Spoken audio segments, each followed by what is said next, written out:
በትክክል መጸለይ የሚችሉ ሰዎች በትውልድ ላይ አሻራ ያኖራሉ። ዘላለምን ይነካሉ። ኢተርኒቲን ይነካሉ። በምክር ቤት መወሰን የማይችለውን ነገር በጓዳቸው ይወስናሉ። የአጋንንቶችን ኔትወርክ ይበጣጥሳሉ። የጠላቶቻቸውን ቋንቋ ይደባልቃሉ። መተትን ያፈርሳሉ። ድግምትን ያፈርሳሉ። ጥንቆላን ያፈርሳሉ። አንቲ ክራይስት ስፒሪትን ያባርራሉ። ጨለማውን ይከለክላሉ። የሚከለክለው እስኪወገድ ድረስ ይላል አይደል? የቱን ማን ነው የሚከለክለው? የኛ ጸሎት እኮ ነው። በመንፈስ ቅዱስ የምንጸልየው ጸሎት ቀርበን ተጠግተን ተናበን እኛ ለሱ ዲክቴት እያደረግን ሳይሆን እሱ ልቡን እየገለጠልን። ጸሎት መደማመጥ ነው። ስማርትፎናችሁ ይሰላችኋል። ስማርት ቲቪያችሁ ይሰላችኋል። አሁን ደግሞ ስማርት ከተሞች እየተሰሩ ነው። ሲስተም ውስጥ እየገባን ነው። ዘው ብለን እየገባን ነው። እየነገሩን ነው። ጸሎት በጸሎት what a privilege። በምንም አይነት አቆጣጠር መጸለይ ጊዜ ማባከን አይደል። እንደው ከማትጸልዩ ተንበርክካችሁ እንቅልፍ ቢወስዳችሁ ይሻላል። አንዱ ሰው ምን ችግር አለው አለ፣ ተንበርክኬ እንቅልፍ ቢወስደኝ ልጆቼ እኔ ላይ ስለተኙ አልቀየማቸውም አለ። እቅፍ ውስጥ መተኛት ይሻላል ከእቅፍ ውጭ ሆኖ ከመተኛት። ተኙ እያልኳቸው አይደል። ያው ስጋ ይደክማል አንዳንዴ። የሚጸልዩ ሰዎች ደስተኞቹ፣ አደገኞቹ፣ ፕሬዘንሱን ይዘው የሚወጡ የሚገቡ፣ ሞገሱ በላያቸው ላይ የሆነ አጋንንት አይቶ የሚፈራቸው፣ ስለዚህም የሚዋጋቸው። ውጊያ ውስጥ ከበባ ውስጥ ስላላችሁ አንዳንዶቻችሁ ታቁርፉ፣ አይክፋችሁ። የሚበላ ነገር አንቺ ጋር አይቷል ማለት ነው።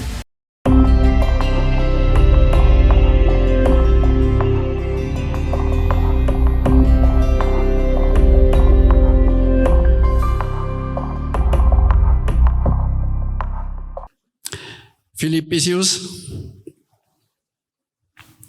ምዕራፍ 4 እናወጣለን።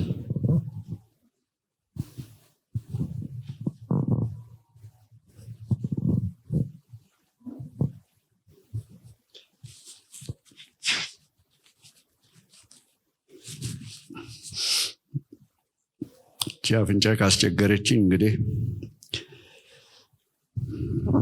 በትዕግስት ትሸከሙኛላችሁ። ፊልጵስዩስ ምዕራፍ 6 ቁጥር 4 እስከ 7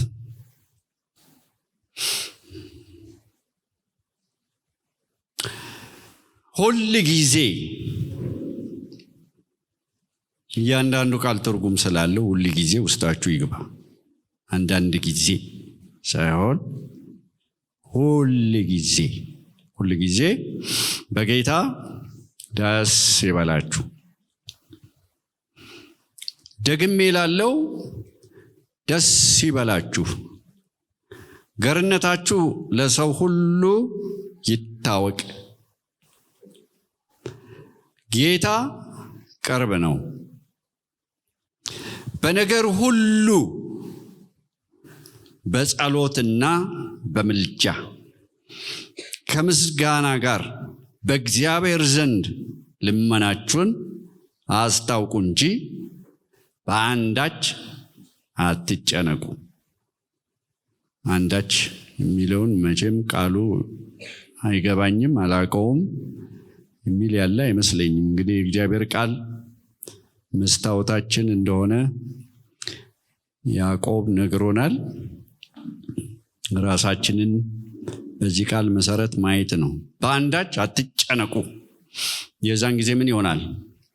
አእምሮንም ሁሉ የሚያልፍ የእግዚአብሔር ሰላም ልባችሁንና ሐሳባችሁን በክርስቶስ ኢየሱስ ይጠብቃል። ዝም ብላችሁ እስቲ ይህንን ቃል እስቲ አጤኑት። አእምሮንም ሁሉ የሚያልፍ የእግዚአብሔር ሰላም ልባችሁንና ሐሳባችሁን በክርስቶስ ኢየሱስ ይጠብቃል ይላል። ሁል ጊዜ ደስ ይላችኋል ወይ? ሁል ጊዜ ደስ ይለናል ወይ? ይህ እግዚአብሔር ፈቃድ እንደሆነ ተሰሎንቄ ላይ ተጽፏል። በሁሉ እንድናመሰግን ሳናቋርጥ እንድንጸልይ ሁል ጊዜ ደስ እንዲለን ይቻላል ወይ? የእግዚአብሔር ቃል የማይቻል ነገር ይነግረናል ወይ? አንተ ሁል ጊዜ ደስተኛ ነህ ወይ ብላችሁ ብትጠይቁኝ አንዱ ቻሌንጄ ነው። ግን ስሜታችን የሚሰማን ነገር የእግዚአብሔርን ቃል ሊተረጉም አይችልም። የእግዚአብሔር ቃል ነው እንጂ እኛን የሚተረጉመን። እኛ የእግዚአብሔርን ቃል እንደፈለግነው እንደወደድነው እንደሚያመቸን መመንዘር የለብንም፣ መፍታት የለብንም። ስለዚህ ምን ይላል? ሁል ጊዜ በጌታ ደስ ይበላችሁ። ደግሞ እርግጠኛ እንዲሆኑ ጳውሎስ ለፊልጵስዩስ ቅዱሳን ደግሜ እምላለሁ። አዝኖ የመጣ ካለ፣ ቆዝሞ የመጣ ካለ፣ ዲፕሬስድ ሆኖ የመጣ ካለ ደግሜ እላለሁ ደስ ይበላችሁ ይላል። በጌታ ደስ ይበላችሁ። ይህም በማለት ልጀምር። በጌታ መደሰት የተማረ ሰው የምትማሩት ነገር ስለሆነ ማለት ነው። በጌታ መደሰት የተማረ ሰው በምንም ነገር አይከፋም። ደስታው የደስታ መሰረቱ፣ የደስታ ምንጩ አስተማማኝ ስለሆነ፣ ምንጩ የማይነጥፍ ስለሆነ። ግን የሚገርመኝ የጸሐፊው ሁኔታ ነው። ሁላችሁም እንደምታውቁት እንደተማራችሁት ይህንን የሚጽፈው ከተመቸ ቦታ ላይ አይደለም፣ ከተደላደለ ቦታ ላይ አይደለም፣ ከእስር ቤት ነው። ስለ እስር ቤቱ ሲነግሩን አንዳንድ ሰዎች፣ የጎበኙ ሰዎች ሲያወሩ ሰምቻለሁ። ለመቆም እንኳን ስፔስ እንደሌለው፣ የድሮ እስር ቤት በጣም ዘግናኝ ቦታ እንደሚሆን ነው የምገምተው። ቀዝቃዛ እንደሚሆን፣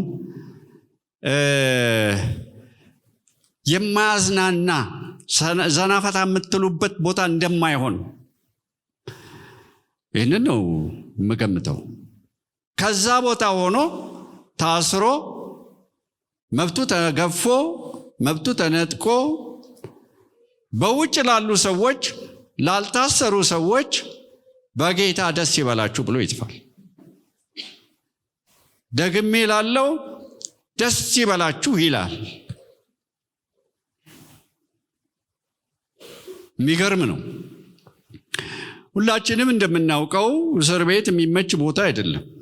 በደርግ ጊዜ 2 ቀን ታስሬያለሁኝ። አሁን ብዙ እንኳን ትዝ አይለኝም፣ ግን በእርግጠኝነት የምነግራችሁ የሚመች ስፍራ አይደለም እስር ቤት። መብታችሁን የምታጡበት ቦታ ነው። ምግብ መርጣችሁ የምትበሉበት ቦታ አይደለም። የሰጣችሁን የምትቀበሉበት ቦታ ነው።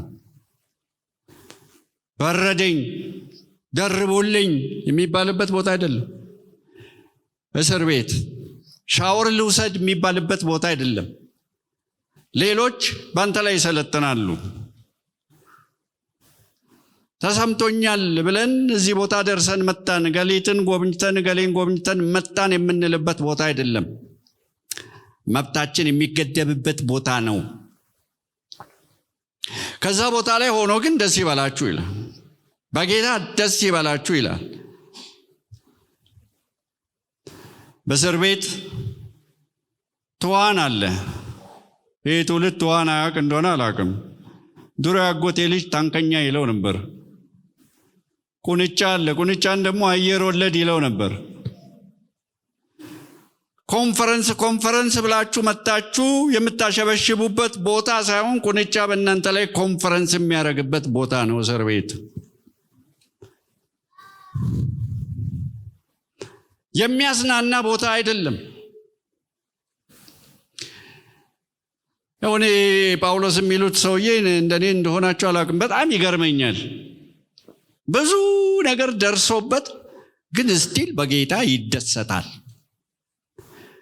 ሁላችሁም እንደምታውቁት አንድ ጊዜ ከሲላስ ጋር ዘብጥያ ወርዷል። ልብሳቸው ተገፎ መብታቸው ተገፎ በበትር ተደብድበው ደማቸውን እያዘሩ ደማቸው እየፈሰሰ ቁስላቸው እየጠዘጠዛቸው እስር ቤት ገብተዋል። ከእስር ቤት ደግሞ መካከለኛው ክፍል ላይ ነው የታሰሩት። ከእስር ቤቶች ሁሉ የባሰው ሊሆን ይችላል። እዛ ውስጥ ነው የታሰሩት። ተጠርቀዋል፣ ታስረዋል። እጃቸው ታስሯል፣ እግራቸው ታስሯል። ግን ሲያማርሩ አታዩም። ያ ቦታ እንደሚሸጥ እጠብቃለሁኝ። እዛ ስፍራ ኪቦርድ የለም። ቅድም በኪቦርድ አምልከናል። ቤዝ ጊታር ነበር፣ ሊድ ጊታር ነበር፣ ድራም ነበር፣ ሳክስፎን ነበር። እግዚአብሔር ይመስገን። በሙዚቃ መሳሪያ ሁሉ ጌታ ከፍ ሲል፣ ስሙ ከፍ ሲል ደስ ይለኛል። ነገር ግን እነዚህ መሳሪያዎች አልነበሩም። በአምልኮ የሚመራ ሰው አልነበረም። እነዚህ ሰዎች ግን የሚጠዘጥዝ ቁስላቸው ያለመመቸቱ እንዳይዘምሩ አልከለከላቸው። እየጸለዩ በዜማ እግዚአብሔርን ያመሰግኑ ነበር። በዚህ አይነት ቦታ እንዴት ነው ዝማሬ የሚመጣላችሁ? እናንተ ብትሆኑ ይመጣላችኋል። ሲደሰት ቦታ አይመርጥም። እኛ ያልገባን እሱ የገባው ነገር አለ ወይ? እኛ ያልተገለጠልን እሱ የተገለጠለት ነገር አለ ወይ? ሰው እንዴት መብቱ ተገፎ ይዘምራል? እስረኞቹም ያደምጧቸው ነበር። ሰምተው አያውቁማ። በዛ አይነት ሁኔታ ተገርፎ ተደብድቦ መብቱን ተከልክሎ የሚዘምር በእስር ቤት አጋጥሟቸው አያውቅም። እስረኞቹ ያደምጧቸው ነበረ። እነሱም ያውቁት እስረኞች ሲሳደቡ፣ ሲራገሙ፣ መንግስት ሲያማርሩ፣ እነዚህ ግን እግዚአብሔርን ያመሰግናሉ። የወህኒ ቤቱ መሰረት ፕሬዘንስ ወርዶ እስኪናወጥ ድረስ ዊዛውት ሚውዚካል ኢንስትሩመንትስ፣ ምንም አጀብ ሳይኖር፣ ምንም የሚያነሳሳ ሳይኖር፣ ምንም የሚያነቃቃ ሳይኖር ራሳቸውን አነቃቅተው ምንድነው እኛ አልገባን እነሱ የገባቸው ነገር? ደስተኞቹ አደገኞቹ መሰረት ያናወጡ፣ የእስር ቤት መሰረቶች ተናወጡ፣ በሮች ተከፋፈቱ፣ ሰንሰለቶች ወደቁ። ፕሬዘንስ መጣ።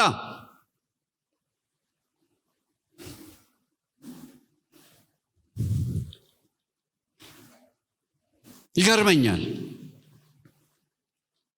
ስለዚህ ዛሬ በጥቂቱ እንድናይ የምፈልገው ደስተኞቹ እነማን ናቸው? አደገኞቹ እነማን ናቸው? ደስተኞቹ በግልጽ እንደምታዩት በጌታ መደሰት የተማሩ ሰዎች ናቸው። ጌታን ኤንጆይ ማድረግ የተማሩ ሰዎች ናቸው። መዳረሻቸው የገባቸው ሰዎች፣ ቅድም እንደዘመርነው በሰማይ የሚጠብቃቸው ነገር የገባቸው ሰዎች፣ እዚህ ተቀብለው እንዳልተቀበለ የማይሆኑ፣ ተሰጥቷቸው እንዳልተሰጣቸው አክት የማያደርጉ፣ ከብረው እንደተዋረዱ የማይመላለሱ እነሱ ደስተኞቹ አደገኞቹ።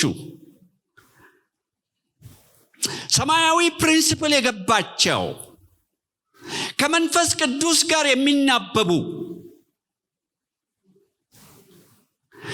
ድነት ማለት የገባቸው፣ የኃጢአት ይቅርታ የገባቸው፣ ስማቸው በሕይወት መዝገብ ላይ እንደተጻፈ በምድር ላይ ያለ መከራ፣ እንቆቅልሽ፣ ቻሌንጅ ጊዜያዊና አላፊ መሆኑ የገባቸው እነርሱ ደስተኞቹ አደገኞቹ።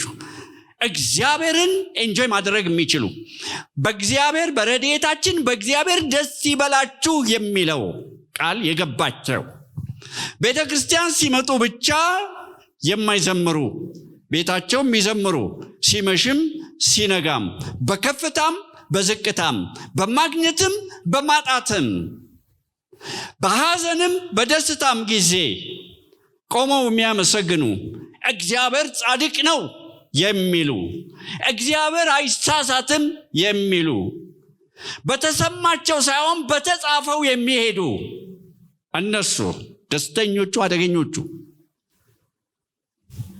ተስፋ ያላቸው፣ አሻቅባችሁ እዩ የተባሉ፣ ደፋ ደፋ የማይሉ፣ እድላቸውን የማያማርሩ፣ መመረጣቸው የገረማቸው፣ መመረጣችሁን ተመልከቱ ሲል መመረጣቸው የገባቸው፣ መለኮት የጠራቸው፣ መለኮት የወሰናቸው፣ መለኮት ያጸደቃቸው፣ መለኮት ያከበራቸው፣ እነርሱ የተገለጠላቸው፣ የበራላቸው ሁላችሁም እንደምታውቁ ኢሉሚናቲ ሲባል ሰምታችኋል። ኢሉሚናቲ ማለት የበራላቸው ማለት ነው።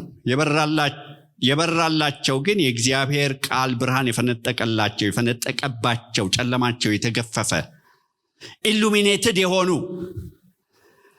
እነርሱ በትንሽ በትልቁ የማያጉረመርሙ የእናቴ መቀነት አደናቀፈኝ የማይሉ ሰባበኞች ያልሆኑ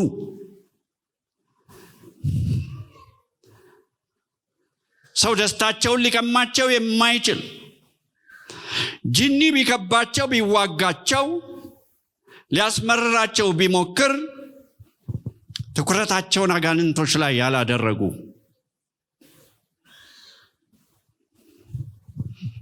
አዳኛቸውን ትክ ብለው የሚመለከቱ እነርሱ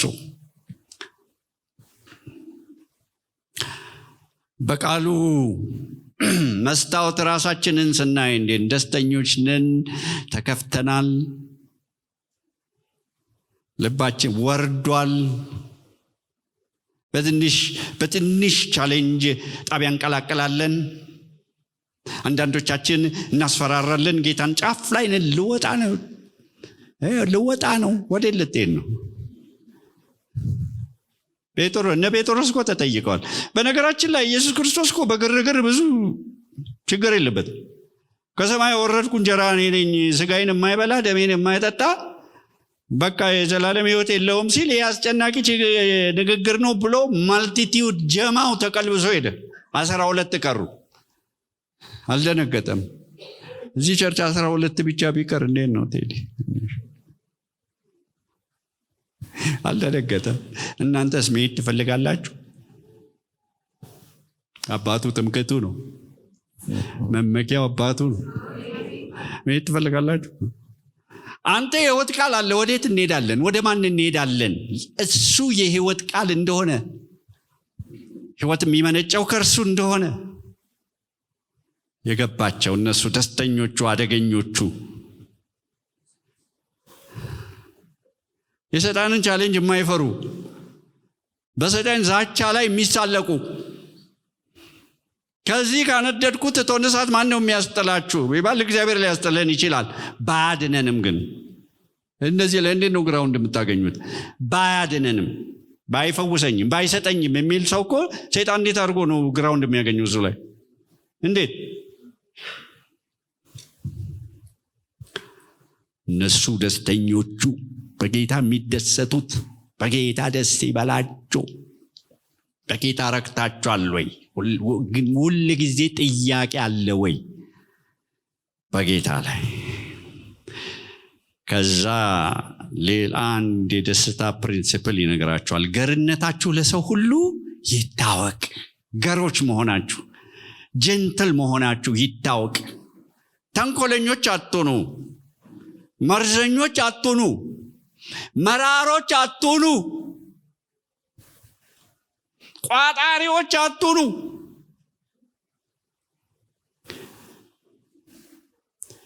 አንድ የምሰጠው ምሳሌ አለ። ብዙ ጊዜ ይህን ስናገር ስለ ገርነት፣ ስለ ይቅርታ።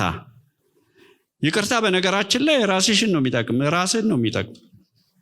ብታቅፉት እንደ ካንሰር ሰርስሮ ነው የሚበላችሁ። እንደዚህ የሚባል ነገር አለ። ጅብ ነው አህያ የሚበላው አይደል? አህያ ግን ጅብ ከነከሰ ጅቡ ቢሞት እንኳን አይለቅም። ታውቃላችሁ? አንዳንድ ሰዎች በሞቱ ሰዎች ላይ እንኳን ቂም ይዘዋል። ስላጋጠመኝ ነው በህይወቴ በአገልግሎቴ ረጅም ዘመን ስላገለገልኩ። አሁን እዛ ዝርዝር ውስጥ ምስክርነት ውስጥ አልገባም። መራራ የሆኑ ሰዎች አሉ። ገርነት ፋራነት የመሰላቸው ሰዎች፣ ገርነት ሞኝነት የመሰላቸው ሰዎች፣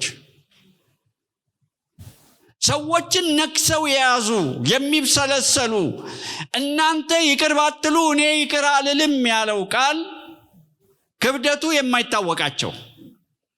በነገራችን ላይ ሎጂካል ነው፣ ለእኛ ጥቅም ነው ይቅር በሉ የሚለን። ግን እኛ ይቅር ካላልን why do we expect him to forgive us? እኛ ይቅር ካላልን ለምን እሱ ይቅር እንዲለን እንፈልጋለን? ገርነታችሁ ለሰው ሁሉ ይታወቅ። ደስተኞቹ፣ ይቅር የሚሉ ሰዎች፣ ሰዎችን ይቅር የሚሉ ሰዎች፣ የሚተዉ ሰዎች፣ ያሰሯቸውን የሚፈቱ ሰዎች።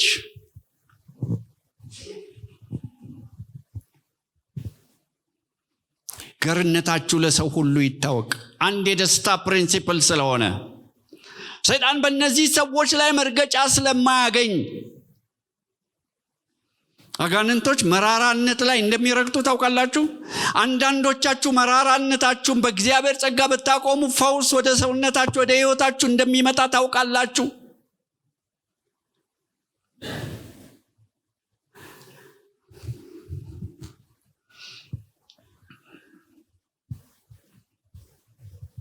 ይቅር የሚሉ ሰዎች ደስተኞች ናቸው።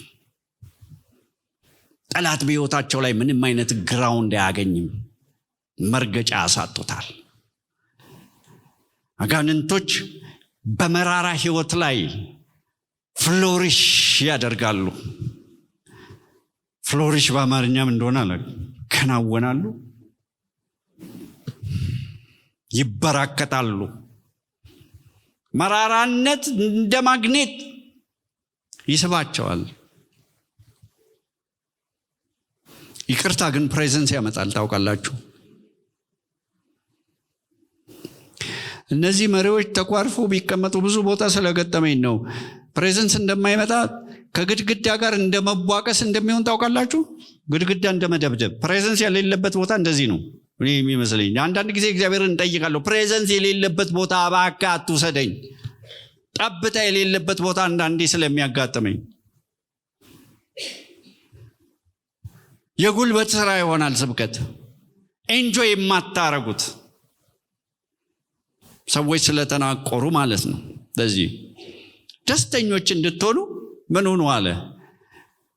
ገሮች ሁኑ፣ ይቅር ባይ ሁኑ፣ ጨዋ ሁኑ፣ ጀንትል ሁኑ፣ የምድር ጥበብ አትጠቀሙ። ያዕቆብ ምዕራፍ 3 ላይ አጋንንታዊ ነው ምድራዊ ነው የተባለ ጥበብ አለ። አሁን ቸርች ውስጥ የገባ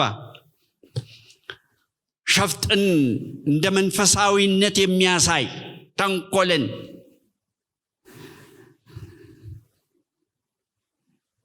ቅንነት እንደ ሞኝነት የሚታይበት።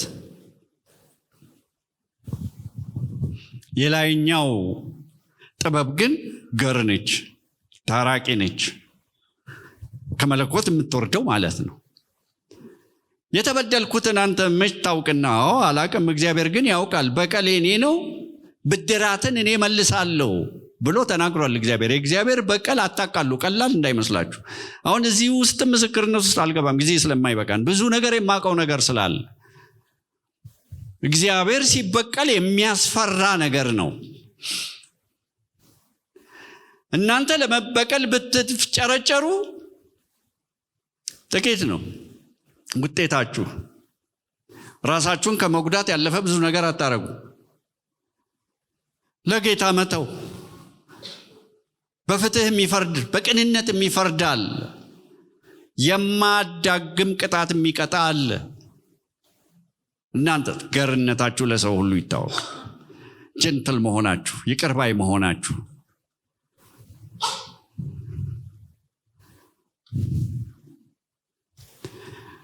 ከዛ በኋላ ምን ይላል ቀጥሎ? ጌታ ቅርብ ነው። እግዚአብሔር ይመስገን። አሁን ራሱ ከኛ ጋር አለ፣ በመካከላችን አለ። እንደኛ የታደለ ሕዝብ ማን አለ? እግዚአብሔር ያከበረው። እግዚአብሔር ከኛ ጋር ቢሆን ማን ይቃወመናል? እግዚአብሔር ከኛ ጋር ከሆነ፣ እንግሊዘኛው if God is for us፣ የኛ ከሆነ ከኛ ጋር ከወገነ ማን ይቃወመናል? ግን ይሄ ቃል ይሄ ጌታ ቅርብ ነው የሚለው ቃል አይመስለኝም አጠገባችን ነው ለማለት የተጻፈ አይመስለኝም። ምክንያቱም እንግሊዘኛ አንዳንድ ትርጉም ላይ ስትመለከቱ God is near ብቻ ሳይሆን God is at hand፣ the Lord is at hand። ጌታ እየመጣ ነው። ኤክስፔክት አደርጋላችሁ ኢየሱስ እንደሚመጣ። የጌታን መምጣት የሚጠባበቁ ሰዎች ደስተኞች ናቸው። በመጀመሪያው ሴንቸሪ ላይ ማራናታ የሚባሉ ሰዎች፣ የጌታን መምጣት የጌታን መገለጥ የሚናፍቁ ሰዎች፣ አሁን ግን አፋፍ ላይ ስንደርስ ጫፍ ላይ ስንደርስ ምነው ናፍቆቱ ደበዘዘብን? ምነው ናፍቆቱ ጠፋብን? ሁኔታዎች ሁሉ ወደ ምጽአቱ እያመለከቱ አይተን እንዳላየን ለምን እንሆናለን? ሰምተን እንዳልሰማን ለምን እንሆናለን?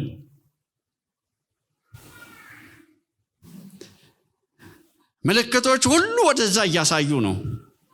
ወደዛ ሲስተም ውስጥ የእግዚአብሔር ቃል ወደ ተናገረን ሲስተም ውስጥ ዘው ብለን እየገባን ነው። እንቅልፍ አላቸውና ተኙ የሚለው ቃል በእኛ ላይ ተፈጻሚ ሆኖ ይሆን? ተኝታችኋል? ዛሬ ልቀስቅሳችኋ። The Lord is at hand። ጌታ እየመጣ ነው። የተናገረው ቃል መፈጸም ጀምሯል። ባለፈው ሳምንት የተደረገው ስብሰባ ላይ በሚዲያ ተከታትላችሁ እንደሆነ አላውቅም፣ ጥቂት ነገር ተከታትያለሁ። ዳቮስ ላይ የተደረገው ስብሰባ ላይ ስዊዘርላንድ ውስጥ ዳቮስ ላይ የተሰበሰቡ ሰዎች የዓለም ሀያላን፣ የዓለም መሪዎች፣ ታላላቆች፣ ቢሊዮነሮች። በጣም የሚገርመኝ እዛ የሚደረገው ስብሰባ ስሙን ታውቃላችሁ? ወርልድ ኢኮኖሚክ ፎረም። ኦኦዋን በሙሉ አንድ ማጭድ በሚመስል ነገር ቀስፋት 666 ሲነጋገሩ ስታየው ምልክቷን ታያላችሁ። ለምንድን ነው ግን ይህን 666 እነሱ የሚወዱት እኛ ግን የዘነጋኑ? ደጋግመን ሰምተን የሰለቸን። ክሮም 666 ነው፣ ጉግል 666 ነው፣ ሰርን ምልክቱ 666 ነው፣ ቻትጂፒቲ 666 ነው ምልክታቸው። ለምንድን ነው ይህንን የሚጠቀሙ? ለምንድን ነው የሚወዱት? ሰርን ታውቁ እንደሆነ አላውቅም። ያ ታላቅ ማሽን፣ በጣም የተራቀቀ ማሽን፣ ከምድር በታች የተቀበረው ስዊዘርላንድ እና ፈረንሳይ ቦርደር ላይ ያለው LHC ላርጅ ሃድረን ኮላይደር ምልክታቸው ለምንድን ነው 666 የሆነው? በራቸው ላይ ያቆሙት የህንድ ጣዖት ሺቫ፣ ሎርድ ኦፍ ዲስትራክሽን፣ የጥፋት አምላክ። እነሱ በጣም እየተሰናዱ ነው፣ እያዘጋጁለት ነው። የነመስክን ስብሰባ ሰምታችሁ አላቅም እንደሆነ አላውቅም። ኢንተርቪውን እግዚአብሔር እንደማያስፈልጋቸው እነሱ የሰው ልጅ ሁሉ ችግር፣ ተግዳሮት ራሳቸው በራሳቸው እውቀት እንደሚፈቱ እያሰቡ በትዕቢት የተነጋገሩበት ሰምታችሁት እንደሆነ አላውቅም። እንደውም እነ ዩቫል ኖዋ ሀሪሪ ታውቁት እንደሆነ አላውቅም። አሁን ያለው ደንበኛ ጠጋበኛ አንቲክራይስት እስራኤላዊ። እኔ ስለሱ በጣም የገረመኝ የዛሬ 2-3 ወር አካባቢ ብዙም ነገር የማታውቅ እህት አለች መካከላችን፣ ግን ፕሮፌቲክ እንትኖ በጣም ኃይለኛ ነው ኢንሳይቷ። 2 ነገር ስትናገር በጣም ጆሮዬን ሳበኝ። አንድ ምን አለች? በዓለም ላይ ጆሮ ጭው የሚያደርግ ነገር ይመጣል አለች።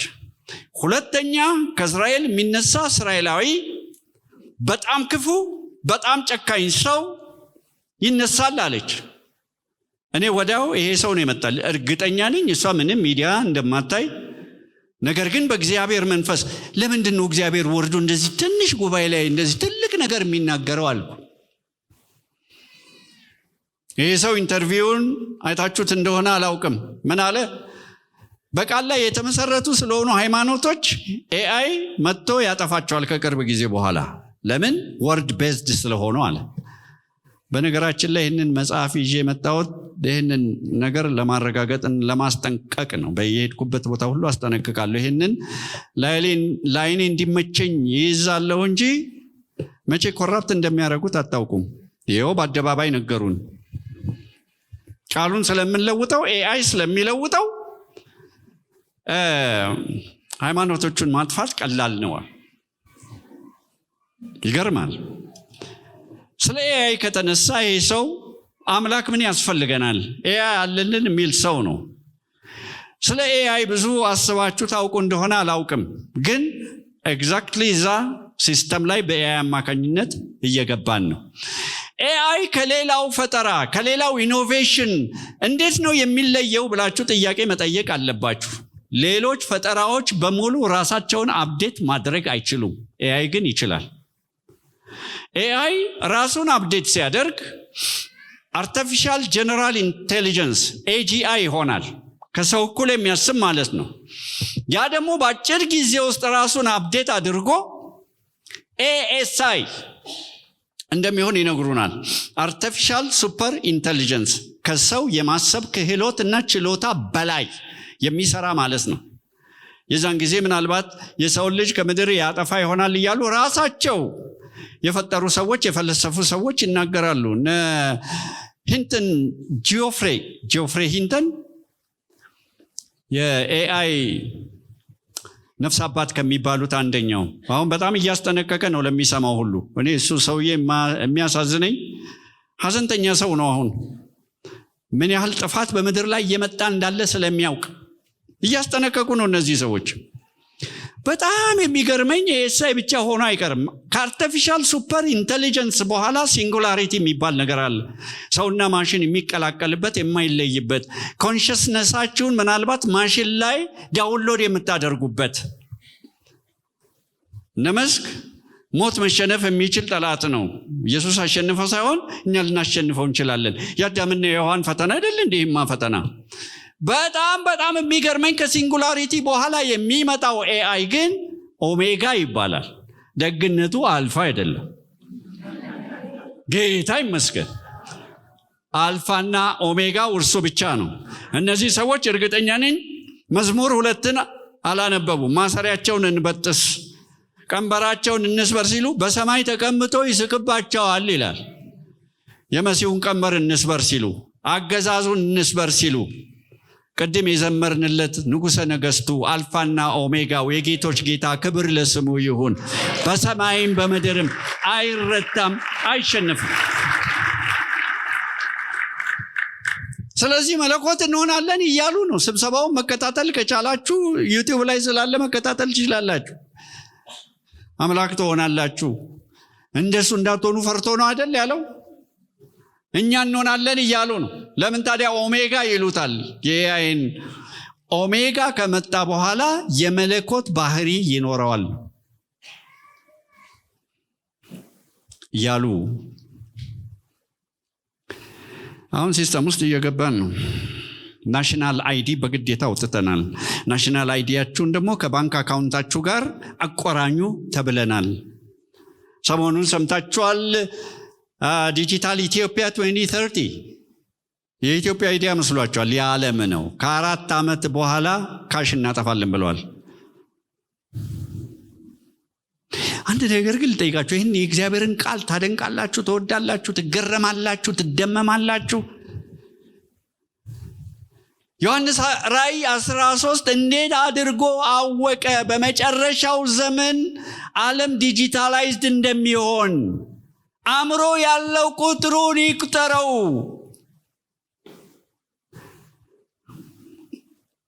ወርድ ናምበር ቤዝድ እንደሚሆን እንዴት አወቀ?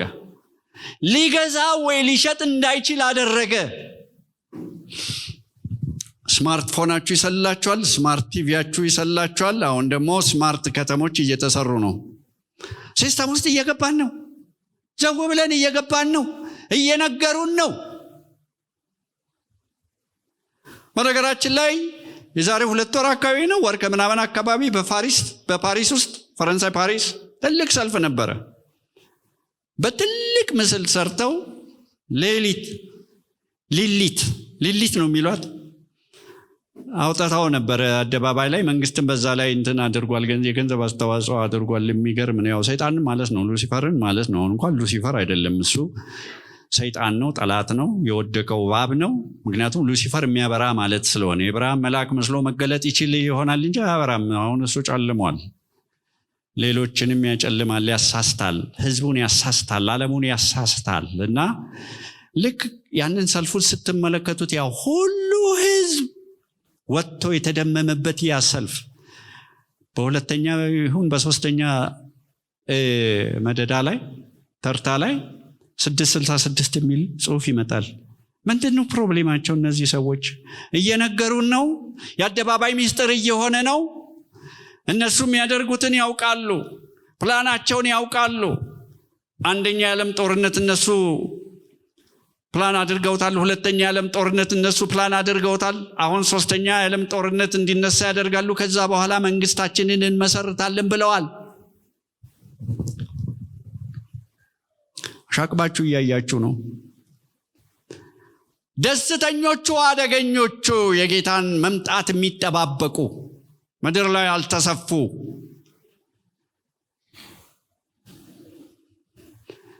የምድር ግራቪቲ አጥብቆ ያልያዛቸው ለመነጠቅ የተዘጋጁ ደስተኞቹ አደገኞቹ እነሱም ያውቁናል።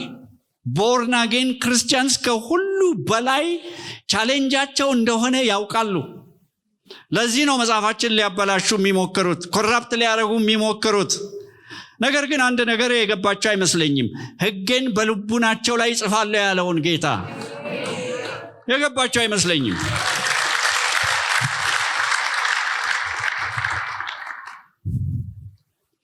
አደገኛ ዘመን ውስጥ እየገባን ነው።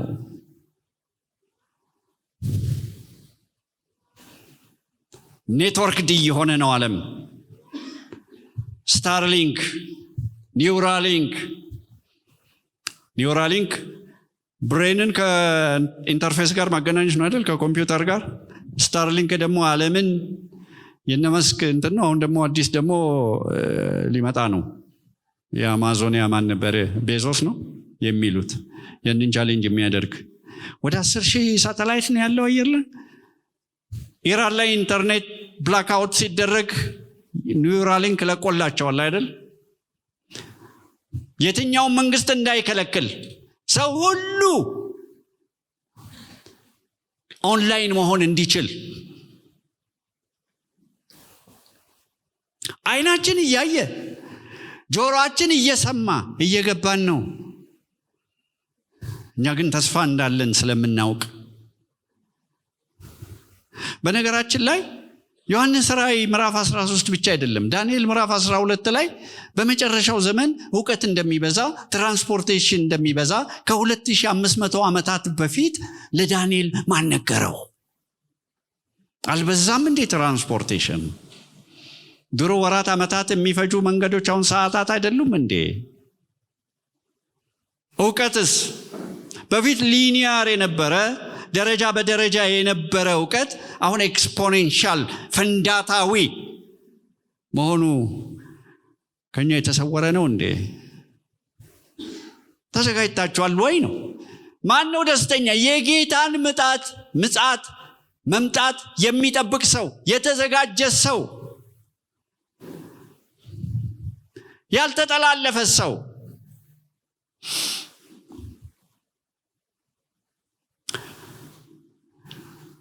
ጌታ ቅርብ ነው ካለ በኋላ በነገር ሁሉ አለና አንድ ሌላ የደስታ ምንጭ፣ የድል ምንጭ ተናገረ።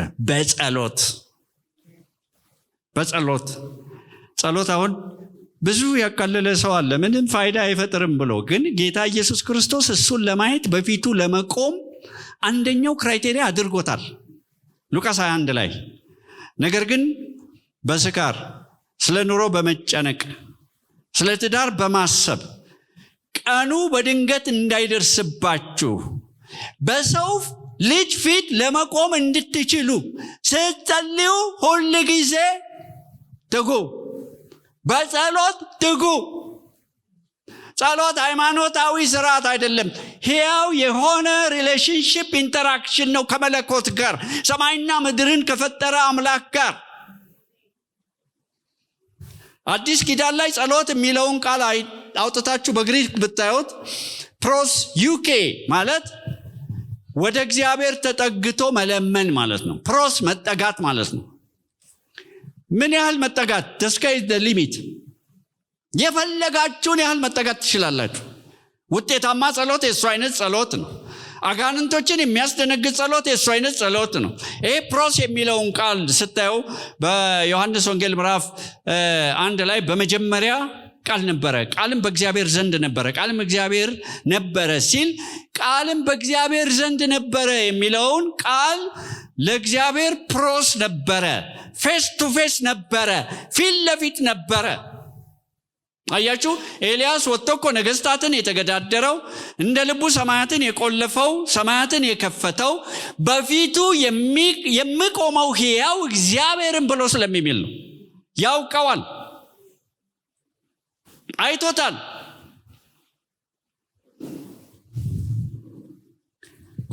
እነዚህ ሰዎች ትክክለኛ ጸሎት የገባቸው ሰዎች፣ ጸሎት ማለት ወደ እግዚአብሔር መጠጋት እንደሆነ የገባቸው ሰዎች፣ ከእግዚአብሔር ጋር መናበብ የሚችሉ ሰዎች፣ ከእግዚአብሔር ጋር ህብረት ማድረግ የሚችሉ ሰዎች፣ እነሱ ደስተኞች ናቸው። በፕሬዘንስ ውስጥ አዘዝ ስለሌለ፣ በፕሬዘንስ ውስጥ ትካዜ ስለሌለ። በነገራችን ላይ ይሄን ልንገራችሁ፣ ሸክም ይዛችሁ ገብታችሁ ወደ ጸሎት ገብታችሁ ሸክም ይዛችሁ ከወጣችሁ አልጸለያችሁም። ሐዘን ይዛችሁ ገብታችሁ ወደ ጸሎት ገብታችሁ ሐዘን ይዛችሁ ከወጣችሁ፣ ቆዝማችሁ ገብታችሁ ወደ ፕሬዘንስ ቆዝማችሁ ከወጣችሁ፣ ተጨንቃችሁ ገብታችሁ ጭንቀት ይዛችሁ ከወጣችሁ አልጸለያችሁም። የእግዚአብሔር መንፈስ ባለበት በዛ ስፍራ አርነት አለ፣ ፍሪደም አለ፣ ሐሴት አለ። በመገኘት ውስጥ ይላል የእግዚአብሔር ቃል በመዝሙር 16 ላይ የደስታ ምልአት አለ። There is fullness of presence, fullness of joy in your presence. እግዚአብሔር ዲፕረስድ አይሆንማ።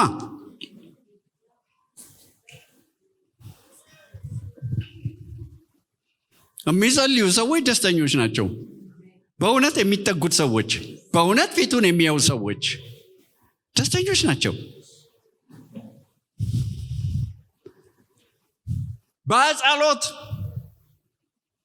በጸሎት በትክክል መጸለይ የሚችሉ ሰዎች በትውልድ ላይ አሻራ ያኖራሉ። ዘላለምን ይነካሉ፣ ኢተርኒቲን ይነካሉ። በምክር ቤት መወሰን የማይችለውን ነገር በጓዳቸው ይወስናሉ። ያጋንንቶችን ኔትወርክ ይበጣጥሳሉ፣ የጠላቶቻቸውን ቋንቋ ይደባልቃሉ፣ መተትን ያፈርሳሉ፣ ድግምትን ያፈርሳሉ፣ ጥንቆላን ያፈርሳሉ፣ አንቲክራይስት ስፒሪትን ያባርራሉ፣ ጨለማውን ይከለክላሉ። የሚከለክለው እስኪወገድ ድረስ ይላል አይደል እንዴ? የቱን ማን ነው የሚከለክለው? የኛ ጸሎት እኮ ነው። በመንፈስ ቅዱስ የምንጸልየው ጸሎት፣ ቀርበን ተጠግተን ተናበን እኛ ለሱ ዲክቴት እያደረግን ሳይሆን እሱ ልቡን እየገለጠልን።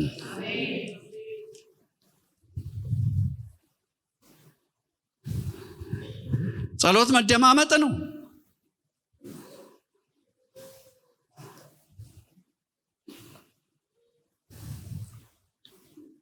እናንተ መናገር ብቻ አይደለም፣ እሱ ይናገራችኋል ወይ ነው።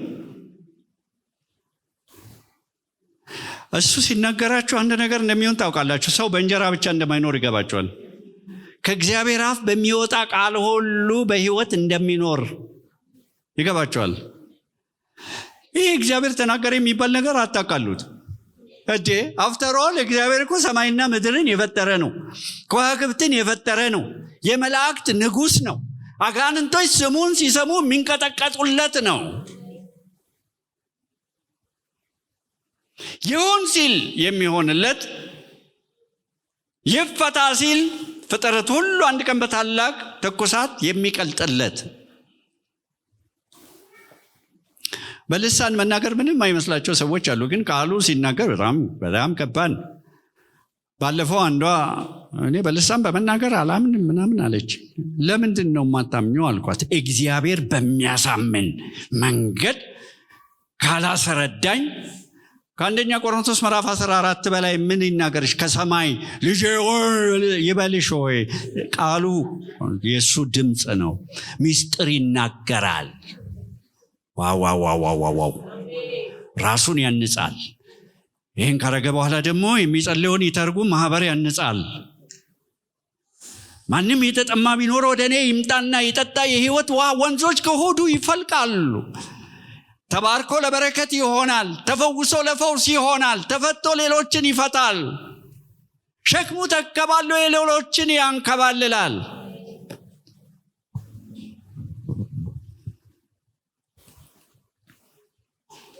ጸሎት በጸሎት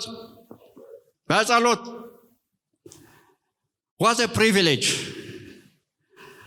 በምንም አይነት አቆጣጠር መጸለይ ጊዜ ማባከን አይደለም። እንደው ከማትጸልዩ ተንበርክካችሁ እንቅልፍ ቢወስዳችሁ ይሻላል። አንዱ ሰው ምን ችግር አለው አለ፣ ተንበርክኬ እንቅልፍ ቢወስደኝ ልጆቼ እኔ ላይ ስለተኙ አልቀየማቸውም አለ። እቅፉስ መተኛት ይሻላል ከእቅፉ ውጭ ሆኖ ከመተኛት። ተኙ ያልኳችሁ አይደለም፣ ያው ስጋ ይደክማል አንዳንዴ። የሚጸልዩ ሰዎች ደስተኞቹ፣ አደገኞቹ፣ ፕሬዘንሱን ይዘው የሚወጡ የሚገቡ፣ ሞገሱ በላያቸው ላይ የሆነ አጋንንት አይቶ የሚፈራቸው፣ ስለዚህም የሚዋጋቸው። ውጊያ ውስጥ ከበባ ውስጥ ስላላችሁ አንዳንዶቻችሁ ታቁርፉ፣ አይክፋችሁ። የሚበላ ነገር አንቺ ጋር አይቷል ማለት ነው። ደስተኞቹ የሚጸልዩ ሰዎች፣ እግዚአብሔርን ኤንጌጅ የሚያደርጉ ሰዎች፣ ከያዙ የማይለቁ ሰዎች፣ እምቢ የሚለውን መልስ የማይቀበሉ ሰዎች፣ እንደ ፈቃዱ እየጸለዩ ከዛስ በጸሎትና በምልጃ። ከመጨረሻ ዘመን ምልክቶች አንደኛው ሁለተኛ ጢሞቴዎስ ምዕራፍ 3 ላይ ነው እንደሚነግረን፣ የሚያስጨንቅ ዘመን እንደሚመጣ አወቅ። ምን ይሆናል? ሰዎች ራስ ወዳድ ይሆናሉ። ከራሳቸው ክልል ውጭ ሌላ አይታያቸውም፣ ግድ የላቸውም ለሌላው። ምልጃ ግን ከራስ ወዳድነት እንደሚያወጣችሁ ታውቃላችሁ። እኔ፣ ልጄ፣ ባሌ፣ ትዳሬ፣ ስራዬ፣ ንግዴ ብቻ አይደለም። እነሱ እንደበራላቸው ለሌሎች እንዲበራ ይፈልጋሉ። የዘመዶቻቸው የጎረቤቶቻቸው ነገር ያሳስባቸዋል። መጥፋት፣ ለዘላለም መጥፋት የሚባለው ነገር ቀላል እንዳልሆኑ ይገባቸዋል። ስለዚህ ምን ያደርጋሉ? ጸሎታቸውን ወደ ምልጃ ይቀይራሉ። ለሌሎች ይጸልያሉ፣ ለሌሎች ይማልዳሉ። የሌሎች ነገር ያሳቅቃቸዋል። የራሳቸው ነገር ሲያስደስታቸው የሌሎች ነገር ያስማቅቃቸዋል። ግን ከሰልፊሽነስ መውጣት ደስታ እንዳለው ታውቃላችሁ። የሳይንስም እንዳረጋገጠ ታውቃላችሁ። የምዕራቡ ዓለም አንዱ ሳንካ፣ አንዱ ቀውስ ኮንሱሜሪዝም ይባላል።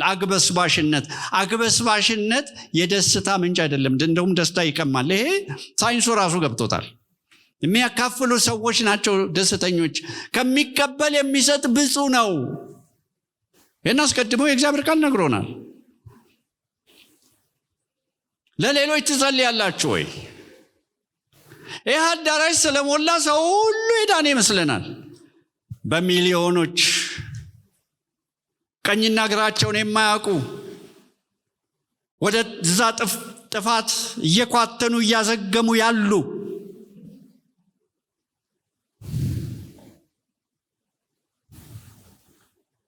የሚማልዱ ሰዎች at the end of the day ደስተኞች ናቸው። ከራስ ወዳድነት ስለሚወጡ ሰው ሲድን ሲያዩ ደስ ይላቸዋል። እኔ ቤተ ክርስቲያን ውስጥ አንዱ ከሚያስደስተኝ ነገር አንዱ ሰው ጌታን ሊቀበል ሲወጣ ሰው ሲያጨበጭብ ደስ ይለኛል። ገብቷቸዋል ማለት ነው። ሰዎች ሲያመልጡ፣ ኢተርናል ዲስትራክሽን ሲያመልጡ፣ በጸሎት በምልጃ ግን ጸሎት ልመናና ምልጃ ብቻ ሳይሆን ምስጋና በጸሎትና በምልጃ ከምስጋና ጋር። ትራንቀጠና ሁለት ነበርኩና በዚህ ላይ ነበር የምሰብከው። ማለት በዚህ ጥቅስ ላይ ሳይሆን በምስጋና ላይ ታመሰግናላችሁ ወይ? አሁን ይሄ ምስጋና የሚለው ቃል አይ ቲንክ እኔ ትንሽ ግር እያለኝ ነው። አሁን ለምሳሌ አመስግኑ ብል ሰው ያጨበጭባል፣ ሰው እልል ይላል። እንዴ ምስጋና ማጨብጨብ ነው እንዴ? ምስጋና እልል ማለት ነው እንዴ? ሪጆይስ የምናደርግበት መንገድ ሊሆን ይችላል። ደስታችንን የምንገልጥበት መንገድ ሊሆን ይችላል። ቤታችሁ እንዴት ነው? ልባችሁ እንዴት ነው? ምስጋና አለ ወይ? የተደረገላችሁ ነገር ገብቷችኋል ወይ? ከምን እንዳስመለጣችሁ፣ ከምን እንዳወጣችሁ፣ ከምን ጉድ እንዳወጣችሁ ገብቷችኋል ወይ ነው።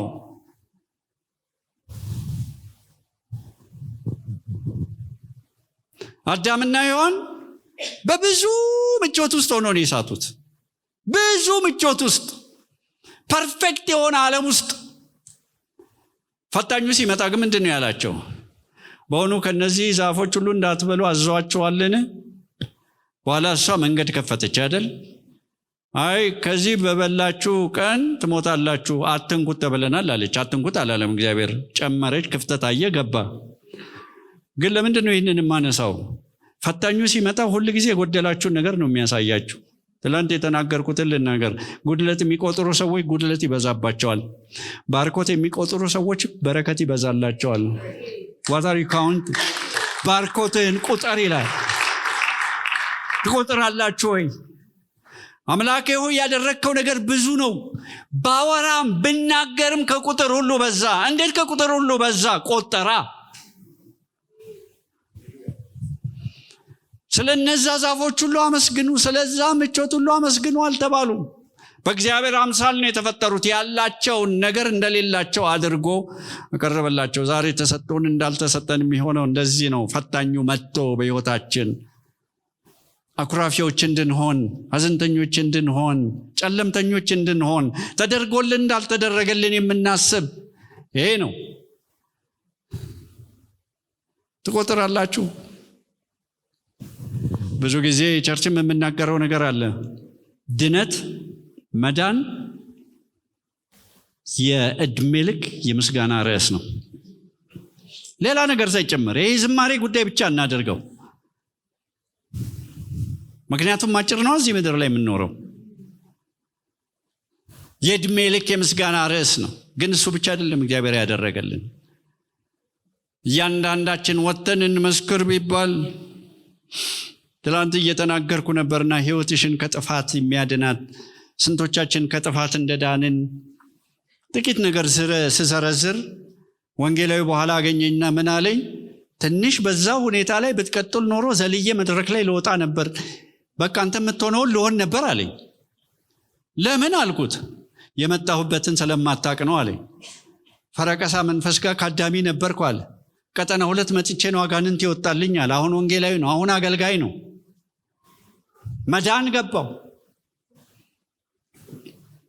ስራቱ ተበጠሰ፣ ቀንበሩ ተሰበረ፣ ታሪኩ ተለወጠ።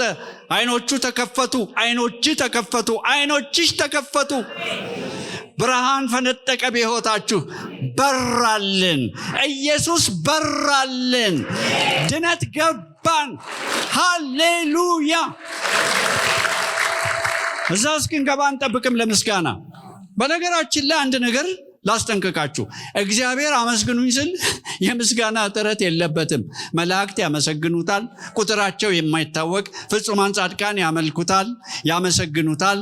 ፀሐይና ጨረቃ ከዋክብት ያመሰግኑታል፣ ሰማይና ምድር ያመሰግኑታል፣ አዋፍ ያመሰግኑታል፣ አሶች ያመሰግኑታል፣ አራዊት ያመሰግኑታል፣ በአየር ላይ ያሉ፣ በዱር ያሉ፣ በባህር ያሉ፣ በውቅያኖስ ያሉ ያመሰግኑታል። ፍጥረት ያመሰግነዋል። ሰማያት ክብሩን ይናገራሉ።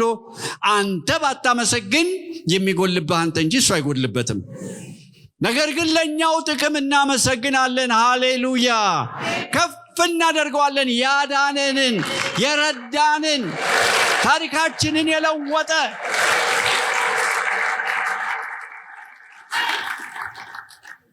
በጣም ነው እኔ አጋንንት ማውጣት የምወደው። እንደዚህ ሆነዋል ደቀ መዛሙርቱ። በቃ ስልጣን ነው፣ አውቶሪቲ። አንድ ነገር ላይ ደስ ይላል። አንድ ነገር ስትሆኑ ትንሽ እንኳን ወንበር የሆነ ነገር ያደርጋቸዋል። እና ደቀ መዛሙርቱ አጋንንት እንኳን በስምህ ተገዝተውልናል ሲሉ አጋንንት ስለተገዙላችሁ ሳይሆን ስማችሁ በሕይወት መዝገብ ላይ ስለተጻፈ ደስ ይበላችሁ። እስቲ ደስ የሚለው ስሙ በሕይወት መዝገብ ላይ ስለተጻፈ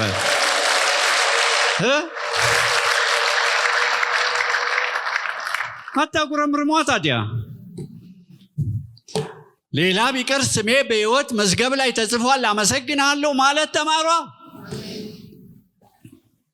አውጡት፣ ቃሉ ይሰማ፣ አንደበታችሁ ይናገር። በልዑል መጠጊያ የሚኖር ሁሉን በሚችል አምላክ ጥላ ውስጥ ያድራል ካለ በኋላ እግዚአብሔርን አንተን መታመኛዬ ነህ እለዋለሁ። ሴት እግዚአብሔርን አንተን መታመኛዬ ነህ እለዋለሁ። አንድ ነገር ልንገራችሁ። አጋንንቶች መጥተው የሚከቧችሁ፣ የሚዋጓችሁ፣ ነገራችሁን የሚሰርቁ፣ የሚያስጨንቋችሁ ለምን ይመስላችኋል? እንድታጉረመርሙ ነው። በእግዚአብሔር ላይ ጥያቄ እንዲፈጠርባችሁ ነው። ነገር ግን እናንተ ያንን ሁሉ ኢግኖር አድርጋችሁ፣ እነሱ እንደከበቧችሁ ኢግኖር አድርጋችሁ እግዚአብሔር ሆይ በዚህም ሆነ በዛ አንዳንዱ ነገር አልገባኝም፣ ቢሆንም አንተ ጻድቅ ነህ፣ አንተ ቅዱስ ነህ፣ አንተ መልካም ነህ፣ እግዚአብሔር መልካም ነው፣ በመከራ ቀንም መሸሸጊያ ነው ይላል፣ አመሰግናለሁ ስትሉ እነዚህ የከበቧችሁ ጠላቶች ምን የሚሉ ይመስላችኋል? they get confused። ከጎናቸው ያለውን ሰው ስታመሰግን የከበቡ ጠላቶች ግራ ይገባቸዋል። እንግሊዘኛ ከወደዳችሁ ደግሞ ኮንፊውዝድ ይሆናሉ፣ ግራ ይገባቸዋል። ምንም ሊያደርጓችሁ አይችሉም። ይባረክ ስሙ፣ ይባረክ ስሙ። ጠላት እየሰማ ስጋም እየሰማ ጎረቤትም እየሰማ ይባረክ ስሙ።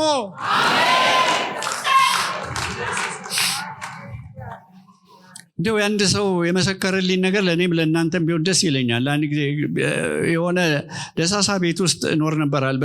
በመንደር ውስጥ ያለች ቤት ነች እና ተከቦ አንዴ በጣም ጸሎት ይወዳል ልጁ አውቃለሁ። ሲጸልይ የሆነ ነገር ወረደና ቤት ውስጥ ፈነዳ አለ። ያው መንፈሳዊ ቋንቋ ነው። ፈነዳ አለ። ምንም አልገሰጸም። ያለማጋነን በዙሪያው ላይ ያሉ አጋንንቶች ውይ ውይ ውይ ውይ ውይ። እናንተም አካባቢ ይፈንዳ። ተዋጉኝ፣ አንተ ተዋጋቸው። በአንቺ ላይ የተሰራ መሳሪያ አይከናወንም፣ በፍርድም በሚነሳብሽ ምላስ ትፈርጅበታለች ሲል የኛ ቃል ከነሱ ቃል ይበልጣል ማለት ነው። የኛ ተግሳጽ ከነሱ ሟርት ይልቃል ማለት ነው፣ ያይላል ማለት ነው። ይሄ ባሪያዎቼ ርስት ነው ብለዋል። ክብር ለስሙ ይሁን፣ ክብር ለንጉሠ ነገሥቱ ይሁን። በጠንካራ እጁ ይዞናል። ምድር ሁሉ ተንከረባብቶ ተገለባብቶ መጨረሻ የእሱ ቃል ነው ወሳኝ። እሱ ነው የሚወስነው። አትፍራ። አሜን። ትላንትና እዛ ቀጠናው መድረክ ላይ መሆኑን አጥቼ ነበር። ወደ እኔ የመጡትን ፈጽሜ ወደ ውጭ አላወጣም፣ ከእጄ ፈልቅቆ የሚወስዳቸው ማንም የለም የሚለውን ቃል ስናገር ይቺ ትንሿ ልቤ በትምክት በኩራት ልትፈነዳ። አይኖቻችሁ ይከፈቱ። ብዥታ በኢየሱስ ስም ይወገድ። ጣቢያ መቀላቀል። ስለዚህ ዛሬ ተናገረኝ ብላችሁ የመጣችሁ ተናገራችሁ፣ በነገር ሁሉ አመስግኑ። ሰይጣን በሰራው አላመሰግንም አለኝ አንዱ። አንተ ሰነፍ፣ ማን ሰይጣን በሰራው አመስግን አለ? ሰይጣን የሰራውን ማስተካከል ስለሚችል፣ ጠላት ያበላሸውን ማስተካከል ስለሚችል፣ ሁሉን ለበጎ ማድረግ ስለሚችል አመስግን ነው። ጂኒ በቀባ በእግዚአብሔር ላይ አታጉረምርም። ሌባው ሊሰርቅ ሊያጠፋ ይመጣል፣ ስለሌላ አይመጣም ተብሏል። እሱ በሰረቀ በእግዚአብሔር ላይ አንደበታችንን አናላቅቅ። ይህንን ሁሉ ካደረጋችሁ በኋላ ስትጸልዩ፣ ስትማልዱ፣ ስታመሰግኑ ደስተኞች ናችሁ? አደገኞች ናችሁ? እኔ እንደ ምስጋና ደስታ በልብ ውስጥ ፈንቅሎ ይሄ ምንጩን የሚነድል ነገር ያለ አይመስለኝም። ከዛስ በኋላ ምን አድርጎ አለ? ልመናችሁን አስታውቁ እንጂ ማስታወቂያ አስገቡ ማለት ነው። ማመልከቻ አስገቡ ማለት ነው። በሰማይ አባታችን አስታውቁ እንጂ እናስታውቃለን። አስታውቁ እንጂ በአንዳች አትጨነቁ። አንዳንድ ሰው ልረዳው አልችልም ይላል። ልትረዳው የማችለውን ነገር እግዚአብሔር አይነግርህም። በእኔ ላይ ጣሉ ብሏል። በነገራችን ላይ ብዙ ቤተክርስቲያን አሁን ኢንተርናሽናል ነው። የተቀባ ቃል ኢንተርናሽናል አገልግሎት ነው። አላየሁትም በደንብ። እኔ ግን እዚህ ሀገርም ውጭ ሀገርም ኢንተርናሽናል ነገር ማቀው ጭንቀት ነው። ነጩ ጋር ይመጣል፣ ቢጫው ጋር ይመጣል፣ ጥቁሩ ጋር ይመጣል፣ ቡኒው ጋር ይመጣል፣ ድሃው ጋር ይመጣል፣ ሀብታሙ ጋር ይመጣል፣ መሀይሙ ጋር ይመጣል፣ የተማረው ጋር ይመጣል። ጭንቀት የሁሉም በር ነው የሚያንኳኳው። ዓለም አቀፍ አገልግሎት ነው ያለው ጭንቀት። እኛ ግን በአንዳች ነገር ለምን አትሉትም? እኔ ጭንቀቴን እፈልገዋለሁ፣ ወደዋለሁ፣ አልለቅም። ማምጣም ብትለኝ አልለቅም። እኔ መቀማት አልችልም፣ ግን መናገር እችላለሁ፣ ማሳሰብ እችላለሁ። በአንዳች ነገር አትጨነቁ። ከዛ በኋላ ምን ይሆናል አለ? አእምሮንም የሚያልፍ የእግዚአብሔር ሰላም። አእምሮን የሚያልፍ ምን ማለት ነው? ከሰው አስተሳሰብ ቀመር በላይ የሆነ የሚልቅ ሰላም ልባችሁንና ሐሳባችሁን በክርስቶስ ኢየሱስ ይጠብቃል። ምን ማለት ነው? ጥበቃ ይደረጋል። ለምናችሁ? ለሐሳባችሁ። ለምናችሁ? ለልባችሁ። ምን ማለት ነው? ይገባችኋል? የጠላት ዋናው ፍላጻ የተነጣጠረው ሐሳባችን ላይ ነው። ሐሳባችን ላይ ነው። ሐሳብ ላይ ነው። ምሽግም የሚሰራው ሐሳብ ላይ ነው። በሁለተኛ ቆሮንቶስ ምዕራፍ 10 መሰረት እዛ ውስጥ አልገባም። ምሽግ የሚሰራው ሐሳባችሁ ላይ ነው። ግን ዓላማቸው ሐሳባችሁ መረበሽና መቆጣጠር ወይ ምሽግ መስራት ብቻ አይደለም፣ ወደ ልባችሁ መስረግ ነው፣ ወይም ደግሞ ወደ ልባችሁ መውረድ ነው። ለምንድን ነው ይህ አስፈላጊ የሆነው? እምነት ያለው ጭንቅላት ላይ ሳይሆን ልብ ላይ ነው። ይሄ በእግዚአብሔር ቃል በመታደስ ይለወጣል እንጂ አዲስ አይሆንም። ወዲያው እየታደሰ ይሄዳል። ሜታሞርፎሲስ፣ እየተለወጠ ይሄዳል አስተሳሰባችሁ። ልባችሁ ላይ ግን እምነት አለ። ወደዛ አጥብቀህ ልብህን ጠብቅ፣ የህይወት መውጫ ከዛ ዘንድ ነውና። አያችሁ? የሚያስጨንቃችሁን በጸሎት በምልጃ ከምስጋና ጋር ለእግዚአብሔር አሳልፋችሁ ስትሰጡ ጥበቃ ይደረግላችኋል ማለት ነው። የሐሳብ ጥበቃ፣ አጋንንታዊ ጥቃት፣ አጋንንታዊ ፈላጻ አልፎ እንዳይገባ። ትላንት ስለ ፈውስ ስናገር ነበር። ፈውስ ግን አካላዊ ብቻ አይደለም፣ ሜንታልም ነው፣ ሳይኮሎጂካልም ነው። አሁን ብዙ ሰዎች መፍትሄ እዚህ ቃል ውስጥ እያለ በመድኃኒት ይኖራሉ። አልፈርድባቸውም፣ ከአቅማቸው በላይ ሆኖ ሊሆን ይችላል። እኔ ግን እንደ ክርስቲያን የበራለት ሰው እኔ በእንቅልፍ ኪኒን መተኛት አለበት ብዬ እኔ በግሌ አላምንም። አሜሪካ አሁን እንዴት እንደሆነ አላውቅም እንጂ አንደኛ የሚሸጠው ኪኒን ፕሮዛክ ነው። የዲፕሬሽን የፕሮዛክ ትልቁ ችግሩ ዲፔንደንት ያደርጋቸዋል። መላቀቅ አትችሉም። የእግዚአብሔር ፈውስ እንደዛ አይደለም። እንደውም ሲዩሳይዳል ፕሮን ያደርጓቸዋል አንቲ ዲፕሬሳንቶች። እዚህ መፍትሄ እያለ፣ እዚህ መድኃኒት እያለ፣ እጠብቃለሁ እያለ መጋቢ አይደለሁ ብዙ ሰው አማከራለሁ፣ አዝናለሁ። እግዚአብሔር የነገረኝን እሰጣቸዋለሁ። ሰዎች ግን ለምን እንደሆነ አላውቅም፣ እግዚአብሔር የነገረኝን ከሚቀበሉ ይልቅ መድኃኒት ይቀላቸዋል። እኔ መድኃኒት ተቃዋሚ አይደለሁም።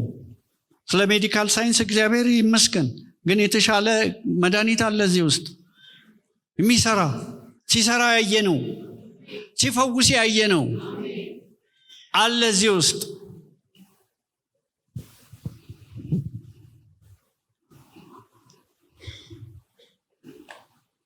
ስለዚህ ዛሬ አራግፋችሁ እንድትወጡ ነው ጭንቀት የተባለ ነገር። እኔ አሁን እዚህ ስናገር ምንም የሌለብኝ ይመስላል አይደል? ብዙ ሰው ይመስለዋል። መድረክ ላይ ያለ ሰው፣ መድረክ ላይ የሚወጣ እንደ አንበሳ የሚያገሳ ሰው ምንም ነገር የማይነካው እኔን ቢጥል እንደውም ብዙዎቻችሁን አፌክት ማድረግ ስለሚችል አገልጋዮች ላይ ይበረታል። እኔ ያውቃል። እኔ ምስክር። እኔ በሴኩላር ዓለም ሰርቻለሁ፣ እዚህም አገልግያለሁ።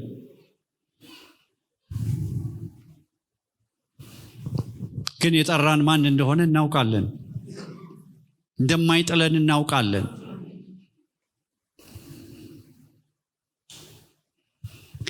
ዛሬ የተነገረው መልእክት አልገባኝም፣ ላቲን ሆኖብኛል የሚል ሰው ያለ አይመስለኝም።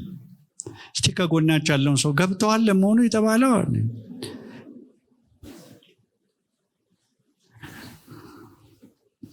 ጭንቀታችሁን ጣሉ። ጭንቀቴን እጥላለሁ በሉ እስቲ። ይህም ብዬ ልጨርስ። ለምንድን ነው እግዚአብሔር አትጨነቁ የሚለው? ቆይ እግዚአብሔር አትፍሩ የሚለው ለምንድን ነው? ስለምንፈራ። ፍርሃት እንደሚመጣ አውቆ። ትክክል ነው፣ ቀርባቸዋል። አትጨነቁ የሚለው ጭንቀት እንደሚመጣ ያውቃል፣ እንደሚፈትነን ያውቃል። አትጨነቁ የሚለው ለዚህ ነው። አንዳንዶቻችሁ እንዲህ ስትሉ በልባችሁ ይሰማኛል። መገለጥ የማያስፈልገው እኔ ማልፍበት ነገር መች ገባህ አንተ? እሱ ግን ይገባዋል። ከጎናችሁ ያለውን ሰው እሱ ግን ይገባዋል።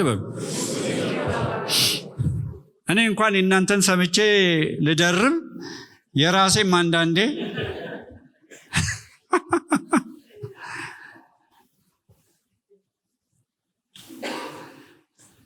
እንዳልተራገፈ ስለሚሰማኝ ጨምሬ ልናገር። አትጨነቁ። ኢንተርናሽናል የጭንቀት አገልግሎት በእናንተ ላይ በሩን ይዝጋ። እናንተ ላይ ይዝጋ ሳይሆን ራሱ በር ይዘጋበት ነው። ወደ እናንተ የመጣ ተስፋ መቁረጥ ራሱ ተስፋ ቆርጦ ይመለስ። እናንተን ማቅ ሊያለብስ የመጣ ራሱ ማቁን ለብሶ ይሄድ። እግዚአብሔር ይመስገን። ይህን ብዬ ልጨርስ። የሰባኪ አንዱ ውሸት ይህን ብዬ ጨርሳለሁ ማለት ነው። አንድ የምወደው መዝሙር ነበርና መዝሙሩ እንግሊዘኛ ነውና ፓራፍሬት ለማድረግ አንድ ጊዜ በሬ ተንኳኳ ይላል እየዘመረ። በጣም ደስ የሚል ዘማሪ። በሬ ተንኳኳ ይላል እና ስከፍት ሰይጣን ነው የቆመውና ፓኬጅ ይዟል፣ ስጦታ ነገር በእጁ ይዟል። እና ፓኬጁ ላይ ሳነብ በሽታ ይላል፣ ጭንቀት ይላል፣ ዲፕሬሽን ይላል፣ ፍርሃት ይላል። እና ምንድን ነው ብዬ ጠየቁ። በዝማሬ ነው እንትን የሚለው የሚቀኘው። ምንድን ነው ብዬ ጠየቅኩት ይላል። ይሄ ከአባትህ የተላከልህ ነው ሲለኝ፣ አንተ ውሸታም፣ አባቴ ከላከው እንዴት ባንተ በኩል ላከው ብዬ በሩን ፊቱ ላይ ጠረቀምኩት ይላል። ማቅ ሊያለብሳችሁ የመጣ እሱ ለብሶት ይሂድ። ኢየሱስ ጌታ ነው። ጌታ ተፈጸመ ባለ ጊዜ እኛ ነገር በሙሉ ተፈጽሟል። እንጸልይ። ክብር ለጌታ ይሁን። አሜን፣ አሜን፣ አሜን፣ አሜን። አዳዲስ ሰዎች ካላችሁ ለእናንተ ጥሪ ላድርግ።